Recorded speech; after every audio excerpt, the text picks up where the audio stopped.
নমস্কার বন্ধুরা, আবার একটি নতুন ভিডিও নিয়ে আপনাদের সামনে হাজির হয়েছি। আমি বরেন চক্রবর্তী, আপনাদের সবাইকে আমার ইউটিউব চ্যানেলে স্বাগত জানাই। আজকে আপনাদের সাথে আলোচনা করব নবরাত্রি নিয়ে।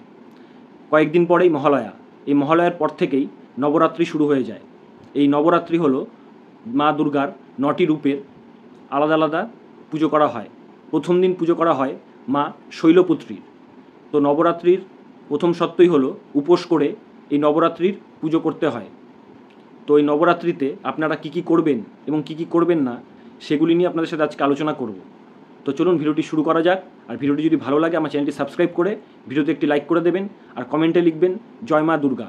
তো প্রথমেই জেনে নেব এই নবরাত্রির 9টা দিন আপনারা কী কী করবেন। সর্বপ্রথম আপনাদের ভোরবেলা ঘুম থেকে উঠতে হবে। ভোরবেলা ঘুম থেকে উঠে স্নান সেরে নিতে হবে। তারপর উপোস রেখে মা শৈলপুত্রীর প্রথম দিন পুজো করবেন। এইভাবে মায়ের 9টা রূপের আলাদা আলাদাভাবে পুজো করতে হবে এবং পুজো হয়ে গেলে আপনারা দিনের শেষে সে একবারই ভোজন করতে পারবেন। নিরামিষ আহার ভোজন করতে হবে। এছাড়া সাবু, দুধ, এসব আপনারা ফলমূল এগুলো খেতে পারবেন। কোনো আমিষ খাওয়া যাবে না এই দিন। নবরাত্রির এই 9টা দিন আপনাদের শুদ্ধ বসন বা নতুন জামাকাপড় পরে মায়ের পুজো করতে হবে। কোনো রকম পুরনো বা অপরিষ্কার জামাকাপড় কিন্তু পরা চলবে না, তাহলে দেবী দুর্গা অসন্তুষ্ট হন। এই কারণে আপনাদের শুদ্ধ বসন পরিধান করে মায়ের পুজো করতে হবে। এই নবরাত্রিতে সন্ধেবেলা অখণ্ড প্রদীপ জ্বালানোর রীতি রয়েছে। এটি করলে আপনার পরিবারের সৌভাগ্য ফিরে আসবে এবং মা দুর্গার আশীর্বাদ আপনাদের উপর সবসময় থাকবে। তাই এই দিন সন্ধেবেলায় অখণ্ড প্রদীপ আপনাদের জ্বালাতে হবে এবং মায়ের আরাধনা করতে হবে। বন্ধুরা, এই নবরাত্রির 9টা দিন আপনারা সরষের তেল বর্জন করবেন। যে কোনো রান্নাই করুন না কেন বাদাম তেল দিয়ে রান্না করবেন, তাহলে মা দুর্গা অত্যন্ত সন্তুষ্ট হন এবং আপনাদের উপর মা দুর্গার আশীর্বাদ সবসময় থাকে। তাই এই 9টা দিন আপনারা কোনো রকম সর্ষের তেলের রান্না করবেন না এবং কোনো রকম আমিষ আহার ভোজন করবেন না। বন্ধুরা, এবার আমরা জেনে নেব এই নবরাত্রির 9টা দিন আপনারা কী কী করবেন না। যারা নবরাত্রিতে ব্রত পালন করেন এবং নবরাত্রিতে মায়ের পুজো করেন, তারা এই 9টা দিন কোনো রকম নেশাদ্রব্য সেবন করবেন না।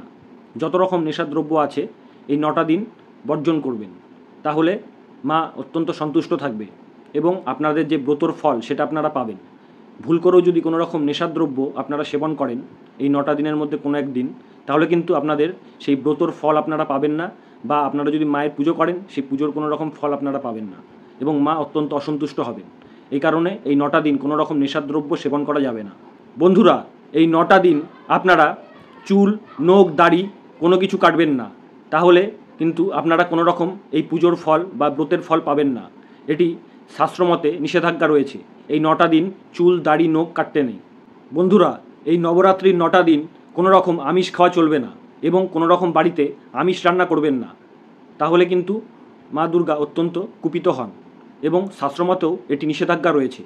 এই 9টা দিন আপনাদের আমিষ খাবার একদম বর্জন করতে হবে এবং বাড়িতেও কোনো রকম আমিষ রান্না করা চলবে না। নবরাত্রির এই 9টা দিন আপনারা দিনের বেলায় ঘুমোবেন না। দিনের বেলা বা দুপুরবেলা কখনোই ঘুমোবেন না, এটি কিন্তু শাস্ত্রমতে নিষেধাজ্ঞা রয়েছে। এই কারণেই নবরাত্রিতে দিনের বেলা ঘুমানো উচিত নয়। বন্ধুরা, এই নবরাত্রির দিনগুলিতে কোনো রকম চামড়ার জিনিস ব্যবহার করা নিষিদ্ধ। যেমন চামড়ার জুতো, বেল্ট, ব্যাগ এগুলি আপনারা নবরাত্রিতে ব্যবহার করবেন না। 5 বছরের কম বয়সী ছেলেমেয়ে, কোনো অসুস্থ ব্যক্তি এবং গর্ভবতী মহিলাদের নবরাত্রি পালনে নিষেধাজ্ঞা রয়েছে। এই কারণে এদের নবরাত্রি পালন করতে নেই বা এই দিন মায়ের কোনো রকম পুজো করতে নেই।